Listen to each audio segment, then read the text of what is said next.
Before some time I got an opportunity to speak in an event, लेकिन उस event के साथ एक मसला हो रहा था, वो बहुत बार डिले हो गया, जिसकी वजह से ऑब्वियसली मेरी प्रेजेंटेशन भी डिले हो गई। अब मसला तो कुछ नहीं था ना, जब इवेंट हो जाता तो मैं भी अपनी प्रेजेंटेशन दे देता, लेकिन इसकी वजह से मेरे लिए 3 मसले खड़े हो गए, जो कि कहीं ना कहीं तुम भी अपनी लाइफ के साथ रिलेट कर ही लोगे। पहला मसला, मैं इस इवेंट के मुतालिक एक फैंटेसी थिंकिंग में फंस गया। I should speak like this, I should speak like that, मुझे ये चीजें बोलनी चाहिए, ये चीजें नहीं बोलनी चाहिए, and all the kind of fantasy thinking. यानी मैं एक फैंटेसी थिंकिंग के लूप में फंस गया, जिसकी वजह से उन दिनों मेरी सारी मेंटल एनर्जी ड्रेन हो गई।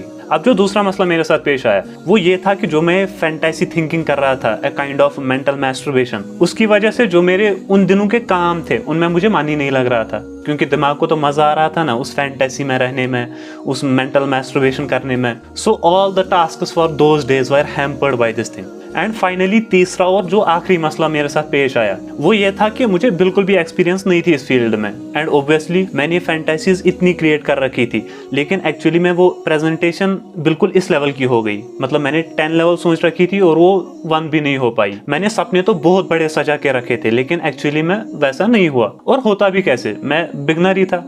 अब मेरे अंदर डर आने लगा, जो कि मुझे नई चीजें एक्सप्लोर करने से रोकेगा। एंड कहीं ना कहीं हम अपनी जिंदगी के साथ भी यही चीजें कर रहे होते हैं। हमें कुछ नया ट्राई करना होता है या कोई काम करना होता है, हम उसे इतना डिले कर देते हैं, इतना डिले कर देते हैं कि यही 3 प्रॉब्लम्स हमें फिर फेस करनी पड़ती हैं। So whatever you have to do it fast and move on. And thanks for watching.